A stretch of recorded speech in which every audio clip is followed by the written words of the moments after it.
ખાલી એક બેગ લઈ લીધી છે, એમાં ટુવાલ ને એવું બધું લઈને આપણે નીકળી ગયા છે.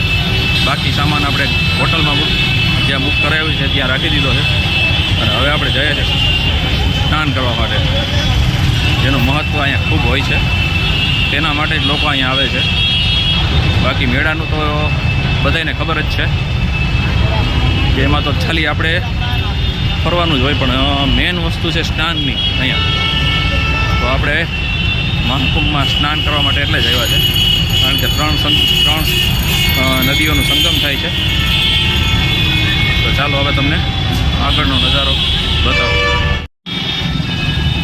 જો આ રસ્તો અહીંથી હમણાં જ રાઈટ સાઈડમાં હમણાં આપણે વળવાનું છે અને ત્યાંથી આપણે થશે 2 કિલોમીટર જેવું. મારી હોટલેથી 4 કિલોમીટર જેવું અંતર છે. એમાં આપણે 2 કિલોમીટર રિક્ષા કરીને આવ્યા અને હવે આગળ જઈશું. હવે આપણે 2 કિલોમીટર ચાલીને પગપાળા, કેમ કે એટલું તો તમારે અહીં ચાલવું જ પડે. આ તો ઓછું છે, નકર 4 કિલોમીટર જેટલું 4-5 કિલોમીટર તમારે ચાલવાનું રાખવાનું જ તો જ તમારો મેળ આવશે. કેમ કે અહીંયા રિક્ષાઓને આગળથી બેરિકેડ મારી દીધેલા છે, એટલે રિક્ષા એલાઉડ નથી. જેની પાસે અમુક પાસે પાસ હોય તેને જ અંદર મેળામાં જવા દે છે. તો ચાલો હવે તમને આગળનો નજારો બતાવીશ. જો અહીંયા ઘોડિયા પણ આવે છે. આપણે વાત થઈ હતી ને કે ફોરેનના પણ આટલા માણસો આવે છે, જવા જાય છે. અહીંયા બેરિકેડ મારેલા છે, પોલીસવાળા ઊભા હોય. જેની પાસે પાસ હોય તેને જ અંદર જવા દે, બાકી તો અંદર જવા દેતા નથી. અને આ બાજુ ટેન્ટ આવી ગયા છે.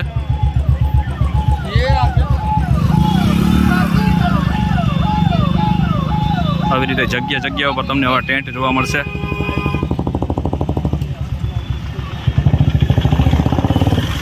આ બાજુ પણ શૌચાલયની સગવડ છે સામેની સાઈડમાં. આપણે જેટલું વિચાર્યું હતું એટલું પબ્લિક મને હજી જોવા નથી પડ્યું, કેમ કે તો સ્ટાર્ટિંગ છે. આગળ જાય પછી ખ્યાલ આવે કેટલી પબ્લિક આપણે જોવા મળે છે. પણ એવું પણ બની શકે કે સ્નાહી સ્નાનના દિવસે જ વધારે પબ્લિક હોય છે, કેમ કે સ્નાહી સ્નાનનું મહત્ત્વ બહુ વધારે હોય છે. તો એના લીધે કદાચ આજે પબ્લિક આટલી બને ઓછી દેખાય છે. પણ આપણા માટે બેસ્ટ છે. એનું કારણ છે કે સ્નાહી સ્નાનના દિવસથી 2 દિવસ અગાઉ તમામ રસ્તાઓ ક્લોઝ થઈ જાય છે, બંધ થઈ જાય છે. એટલે તમારે પૂરેપૂરું પગપાળા ચાલીને જવું પડે. તો એના માટે થઈને આપણે તો બેસ્ટ છે કે સ્નાહી સ્નાનના દિવસે ન આવીએ તો વધારે સારું, કેમ કે ટ્રાફિક એટલી હોય છે. હજી તો મને આગળ જતાં ટ્રાફિક ધીરે ધીરે દેખાય છે. આમ તો હું આવ્યો ત્યાં એ બાજુ તો ટ્રાફિક થોડીક ઓછી હતી. આપણે જેમ જેમ આગળ જઈએ છીએ તેમ થોડી પબ્લિક હવે દેખાવા લાગી છે, કેમ કે વધારે પૂરતે તો સંગમ બાજુ જ માણસનો ઘસારો હોય છે. ચાલો આગળ જતા જઈએ, તમને નજારા દેખાડતા જઈએ. જો આપણી પાછળ બોર્ડ મારેલો છે, વાંચી શકો છો તમે, પ્રયાગરાજ. અને આપણી પાછળ આવી ગયા છે મોદી સાહેબ અને યોગી બાબા બે. ચાલો હવે વચમાં ફોન આવી ગયો હતો એટલે આપણે થોડીક વાર ઊભા રહી ગયા હતા ઘરના સાથે વાત કરવા માટે. ચાલો હવે આપણો આગળ ત્રિવેણી સંગમ તરફ. જો આ રીતે જગ્યા ઉપર આવા પંડાલ બનેલા છે, ભંડારા અને રહેવાની સગવડ. તો તે કોઈ તો અહીં તકલીફ છે નહીં. તમારે જો એમાં પણ રોકાવું હોય ને પ્રસાદી લઈ લેવી હોય તો તમને એ ખર્ચો તો તમને ના લાગે, પણ જેને ફાવતું હોય ને એમાં રહી શકે. કેમ કે એમાં તો ઘણા માણસો ભેગા રહેતા હોય. ટ્રેન બસેરામાં અને એમાં જનરલમાં તમારે રહેવું પડે, પણ આપણે રહેવા માટેની તો હોટલ બુક કરી લીધી છે પહેલેથી જ. અચ્છા, આજુબાજુ પણ જો આવી છે ટેન્ટ રાખેલા છે, તો ત્યાં પણ તમને સગવડ મળી રહે. જગા ઉપર આવી રીતે થોડીક દૂરી ઉપર વળી શૌચાલયની સગવડ પણ કરવામાં આવેલી છે.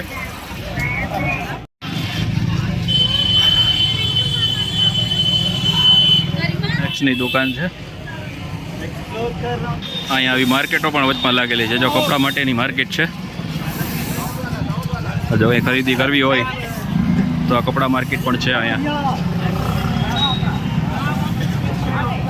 બાકી રસ્તામાં આવા નાના સ્ટોલ તમને બંને તરફ જોવા મળી રહેશે. ખાણીપીણીના અને અલગ અલગ ચીજ વસ્તુઓના, રમકડાના,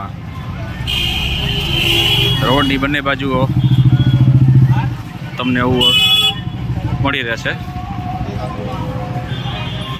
અહીંયા આવા સફાઈ કર્મચારી પણ રસ્તામાં મને ઘણા જોવા મળ્યા છે જે લગાતાર સફાઈ કરી રહ્યા છે રોડની બંને સાઈડ.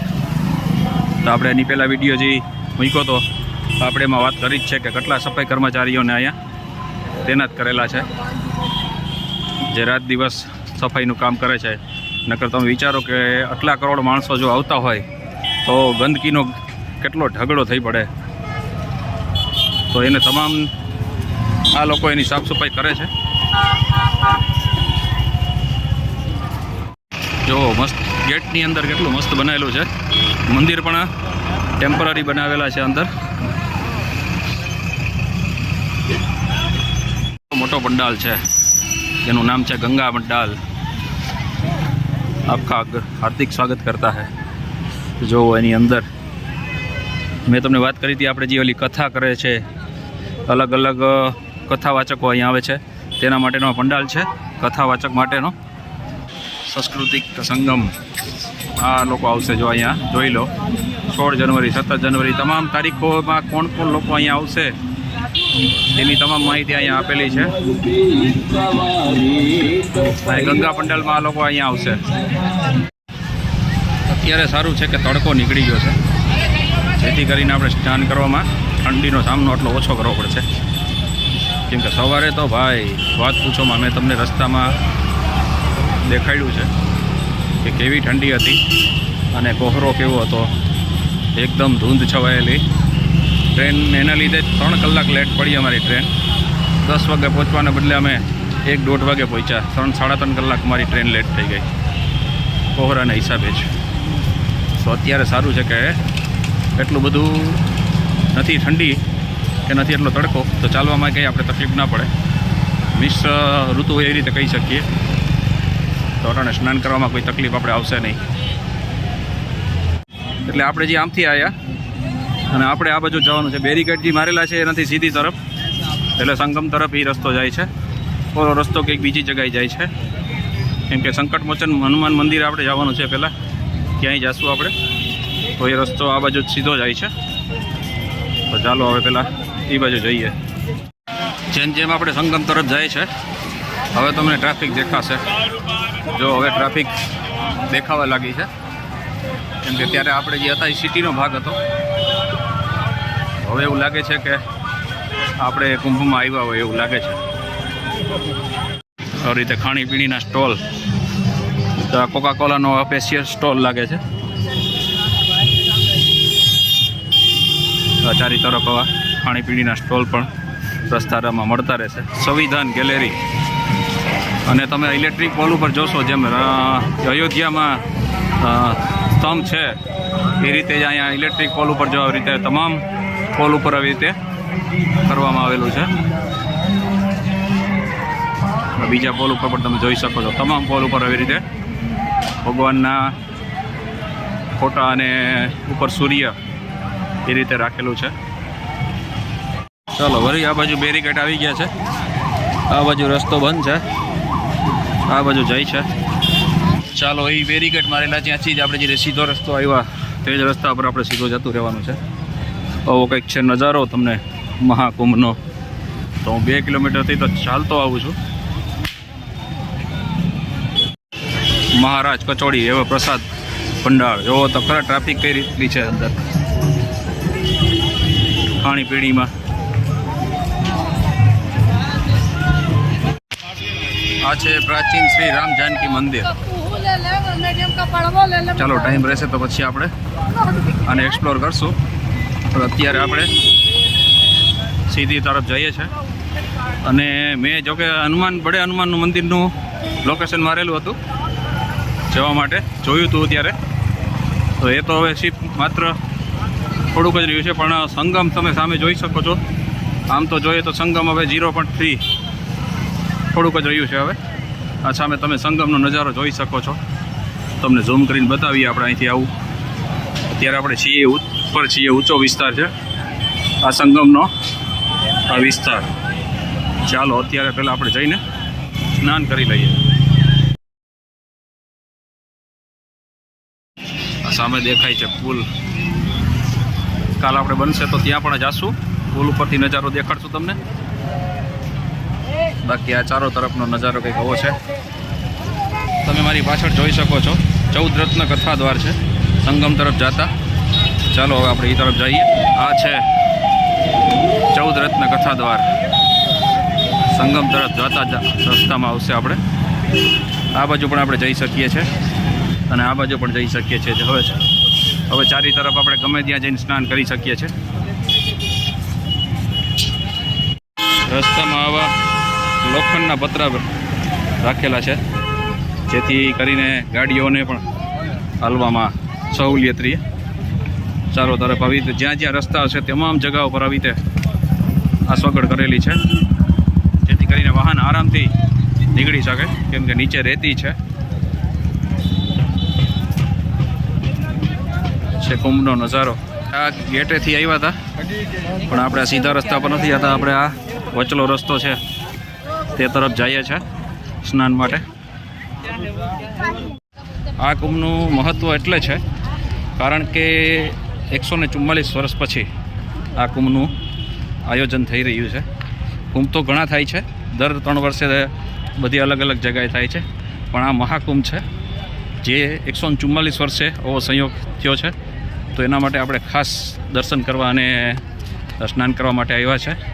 જો હજી કોઈને પણ ઈચ્છા થતી હોય તો હજી આ 45 દિવસ સુધી ચાલવાનો છે, ફેબ્રુઆરી સુધી. અને દેશના તમામ અલગ અલગ મોટા મોટા સિટી છે ત્યાંથી અલગ અલગ સ્પેશિયલ ટ્રેન ચાલુ કરી છે.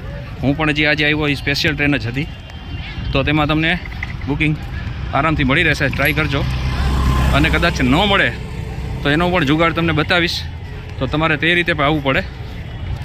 હું આવ્યો તો કઈ રીતે તમને સમજાવી દઉં. એક વખત અટાણે જ કહી દઈએ, હજી આપણે ઘણું ચાલવાનું છે. તો હું આવ્યો તો મને પણ ડાયરેક્ટ ટ્રેન અમદાવાદથી મળી, પણ મેં પછી એનો રૂટ જોયો કે કઈ બાજુથી રૂટ આનો જાય છે અને એ રીતે આપણે બુકિંગ કર્યું. મેં રતલામ સુધીનું બુકિંગ કર્યું અને રતલામથી પછી આપણે પાછી બીજી ટ્રેન બુક કરી. એમાં 5-6 કલાકનો ગાળો તમારે રાખવાનો, ગમે ત્યાંનું બુકિંગ કરો તમે, જેથી કરીને તમારી ટ્રેન લેટ થાય. જેમ આજ મારી ટ્રેન લેટ થઈ હતી, તો તમારી ટ્રેન લેટ થાય તો તમારી બીજી જે ટ્રેન છે તે તમને આરામથી મળી રહે. રતલામ પણ મારે એ રીતે 5 થી 6 કલાકનું વેઇટિંગ કરવું પડ્યું હતું, ત્યારે મને બીજી ટ્રેન મળી. હું 6-7 વાગે રતલામ ઉતરી ગયો હતો અને મને બપોરે 1-1.5 વાગે ટ્રેન મળી હતી, કેમ કે મારી ટ્રેન મેં એ રીતે જ બુક કરી હતી. આગળ પણ હજી મારું જેવી રીતનું બુકિંગ છે એ રીતે જ મેં બુકિંગ કરેલું છે. મારે અહીંથી હજી બીજો રૂટ છે, આપણે એ આજે આગળ આપણે ચર્ચા કરશું તેના વિશે, કેમ કે ઘણો વિડીયો લાંબો થઈ જશે. ચાલો આપણે સંગમ બાજુ જઈએ, ત્યાં તમને લઈ જાઉં. તમે લાઈન જોઈ શકો છો, ભંડારા માટેની લાઈન છે. અત્યારે અહીંયા પ્રસાદી આપવામાં આવશે અંદર, તો એના માટે જ બધા લોકો લાઈનમાં ઊભા છે. આ જોઈ શકો છો તમે. અહીંથી અંદર તમને આવા અલગ અલગ ઘણી જગ્યાએ તમને આવા ભંડારા પ્રસાદી મળી રહેશે. તો તમારે તે પણ ઈચ્છા હોય, જો અહીં તમામ વસ્તુ આ લોકોને મળશે. અહીંથી આ બાજુથી પણ એક રસ્તો આવે છે, આમથી પણ. આપણે અત્યારે આમથી આવ્યા. એક રસ્તો આમ પણ જાય છે અને એક રસ્તો આમ પણ જાય છે. આપણે હવે આ તરફ જ આગળ વધીએ. છે IRCTC વાળાનું, ઇન્ડિયન રેલવે વાળાનું જાય બોર્ડ પણ મારેલું છે. આ ટેન્ટ એ લોકોના છે. મેં આપણે વાત કરી હતી કે તમે IRCTCની સાઈડ ઉપરથી તે પણ બુકિંગ કરી શકો છો. આપણે સુરક્ષાની પણ વાત કરી હતી. જો આ રીતે પોલીસ સુરક્ષા માટે ગસ્ત લગાવે છે આ રીતે. હવે આપણે સંગમ દ્વાર વાંચી શકો છો તમે. સંગમ દ્વારે પહોંચી ગયા છે આપણે. એનો મતલબ કે હવે આપણે થોડુંક જ સંગમથી દૂર છે. આપણે હવે ફાઇનલી ઘાટ સુધી પહોંચી ગયા છે. હવે આપણે અહીંયા સ્નાનનું વિચારીએ. અહીં નીચે આ રીતે તમારા પગમાં ધૂળ ના ચોટે એના માટે આવી રીતે ઘાસ બિછાવેલી હોય છે. ચારી બાજુ ઘાટની જેટલા ઘાટ બનેલા છે ને તેની ચારી બાજુ આવી રીતે તમને આવી રીતે ઘાસ પાથરેલી છે, જેથી કરીને તમે એમાંથી નાહીને આવો તો તમારે પગમાં ધૂળ ના ચોટે એનો ખાસ ખ્યાલ રાખવામાં આવેલો છે. તમારા કપડાં પણ ખરાબ ન થાય તે પણ આવી રીતે વ્યવસ્થા કરેલી છે. તો ચાલો હવે આપણે અહીંયા આપણું નાહવાનું સ્નાન ગોતી અને સ્નાન કરવા જઈએ. પહેલાં સંગમ માટે સ્નાન થઈ ગયા છે, પાછળ કપડાં રાખી દીધા છે અને હવે આપણે જઈએ છીએ સ્નાન કરવા માટે. જય બોલો હર હર ગંગે ને યમુનાજી સરસ્વતી તમામ ત્રણેય નદીઓનું એવી રીતે અહીં વ્યવસ્થા કરેલી છે, જોઈ શકો છો તમે. કેમ કે એનાથી આગળ માણસો ન જાય દૂર, તેની અંદર જ આ રીતે હર હર ગંગે.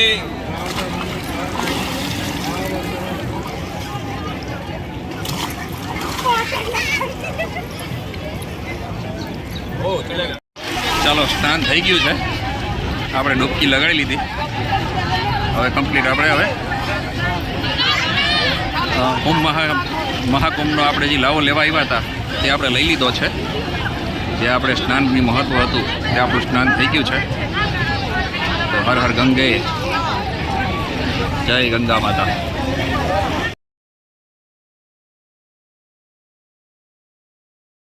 જો આ રીતે હેલિકોપ્ટરથી પણ ઉપરથી પણ નિગરાની કરવામાં આવે છે સંગમની ચારો તરફ, અને મેળાની ઉપર રાઉન્ડ મારવામાં આવે છે.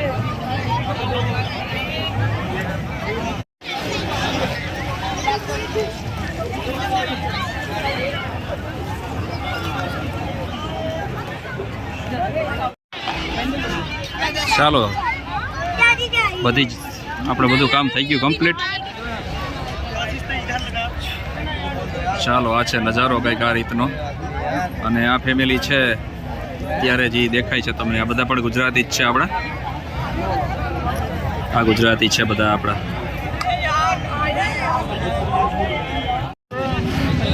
જય હનુમાન. અહીં રોડ ઉપર આવી રીતે પાણીનો છંટકાવ પણ કરવામાં આવે છે, જેથી કરીને ચાલવામાં પાણી છાંટ્યું હોય તો ઉડે નહીં, ધૂળ ના ઉડે એટલી બધી. ચારો તરફ તમે જોઈ શકો છો. અહીંયા આ રીતે ઘણા પાકા ઘાટ પણ ઘણા બધા બનાવેલા છે. આ પાકો ઘાટ છે, આપણે સ્નાન કર્યું હતું એ ટેમ્પરરી કાચા ઘાટ હતા. આ રીતે પાકા ઘાટ પણ અહીં બનાવેલા છે. આવી રીતે મંદિરમાં જવા માટે અહીં તમને હું બતાવું, તમે જોઈ શકો છો. આ લાઈન હજી આમથી આવે છે, જો આ બધા મંદિરમાં અંદર દર્શન કરવા માટેની લાઈન હજી છે. તમે જોઈ શકો છો 1.5 કિલોમીટર સુધી પણ દેખાય છે, એટલી લાઈન છે. તો આ વખતે આપણે તે મંદિરમાં તો દર્શન કરવાનું કોઈ શક્યતાઓ છે નહીં. પછી અહીંયા તો હજી ભૂલી જાઓ, આ તમને દેખાય છે હજી તો છેક ત્યાં સુધી લાઈન છે. પછી અંદર પણ તમને બતાવું, અંદર પણ જો તમે લાઈન જઈ રહી છે. આ અંદર ઝૂમ કરીને તમને બતાવું, આ અંદર પણ આવી રીતે લાઈનમાં જવું પડે છે. તો ત્યાં પણ લાઈન લાગેલી છે. આ બીજો ગેટ આવ્યો છે, ત્યાં પણ તમે જોઈ શકો છો અંદર કેટલી લાઈન લાગેલી છે. અને આ બીજી લાઈન જો હજી તમે આમ જોઈ શકો છો, છેક વાં સુધી દેખાય છે. અને આમ છેક આપણે વાંથી આવ્યા છે, ટોલી જે દિવાલ પૂરી થાય છે ત્યાં સુધી. અને હજી આ દિવાલ પૂરી થાય છે ત્યાં સુધી તો હજી લાઈન દેખાય જ છે. જે લાઈન અહીંયા પૂરી થઈ એ પાછી ત્યાંથી ટર્ન મારીને પાછી આ બાજુ લાઈન ચાલુ થઈ છે. જો બીજી લાઈન આ રીતે પાછી જાય છે. જો આ રીતે બધી લાઈન લાગી છે. कितनी देर में बारी आएगी आपकी? पता नहीं. वहाँ तक तो लाइन है, आगे भी लाइन है, अंदर भी जगह सामने भी लाइन है. करीबन 1-1.5 घंटा लग जाएगा. तो मैं करीबन 2-3 घंटे आराम से लग जाएंगे. ठीक है, चलिए. हेलो. न्यूज़ चैनल वाला એનું પ્રસારણ કરી રહ્યા છે. તે પણ આ લાઈનનું જ વિચાર જોવે છે. જો આ લાઈન તમે અટાણું હું હાલું છું તેની સાથે સાથે લાઈન પણ ચાલુ જ છે. જો હજી કેટલી લાઈન લાગી છે. હા હા, તમને હમણાં જે મંદિર બતાવ્યું હતું એ બડે હનુમાનજીનું મંદિર હતું. ઓલું મંદિર પણ હજી આગળ છે, ત્યાં પણ એટલી જ લાઈન છે. તો આપણે દર્શન કરવા માટે આ વખતે નહીં જઈ શકીએ. જોઈએ, કાલે ટ્રાય કરશો. આપણી પાસે કાલનો દિવસ છે, કાલે કેટલી ટ્રાફિક રહે છે. આ છે અહીંનું જગદીશ મંદિર. જય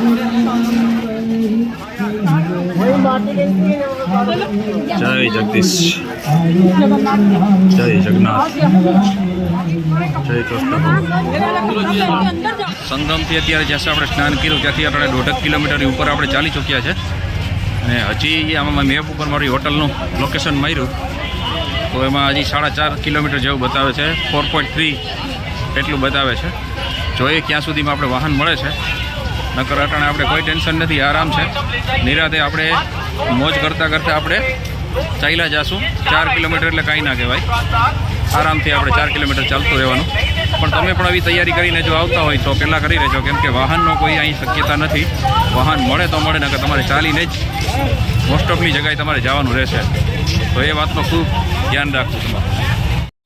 અત્યારે વાગ્યા છે 5:10 જેવો સમય થયો છે અને ગૂગલ મેપમાં બતાવે છે કે તમારે 6:10 તમે ત્યાં પહોંચશો. હજી 1 કલાક જેટલું અંતર અહીંથી લાગશે આપણે ત્યાં પહોંચવામાં, કેમ કે ટ્રાફિક પણ એવી જ છે. તમે હાલવા પણ એટલી ટ્રાફિક જોઈ શકો છો બંને બાજુ. તમે આ પાછળની સાઈડમાં પણ આટલું પબ્લિક આવી રહ્યું છે. તો આમાં કોઈ હજી વાહનનો તો કોઈ આપણે દેખાતું નથી કે કોઈ વાહન મળે આપણે. સંગમ ટેન્ટ કોલોની. આ ટેન્ટ એટલા મોંઘા હોય છે, 10,000 રૂપિયા ભાવ હોય છે આનો. Food counter. અહીં કુંભની વચારે પણ રેલવે દ્વારા ટિકિટ બુકિંગની સુવિધા કરવામાં આવેલી છે. તમે સામે જોઈ શકો છો ટ્રેનના પણ નંબર દેખાડે છે કેટલા વાગે કયા પ્લેટફોર્મ પરથી મળશે અને સામે ત્યાં બુકિંગ પણ તમને કરી આપશે. આવી રીતે અહીંયા પણ તેનું પણ આયોજન કરવામાં આવેલું છે. રેલવેની ટિકિટ પણ તમને અહીંથી સરળતાથી મળી રહેશે. અહીંથી જ તમારે લાઇનમાં વાહન ઊભું હોય તો તમને અહીંથી મળી રહેશે. અને આ છે આપણે અહીંથી ઉપર જવાનું. આપણે ચાલીને જ જઈએ છીએ. હજી અહીં સામે જે દેખાય છે ત્યાં પાર્કિંગ છે બસો અને 4 વ્હીલ માટેનું. તેની બાજુમાં પણ શૌચાલયની એવી સુવિધા કરવામાં આવેલી છે. આ છે પાર્કિંગ આગળ.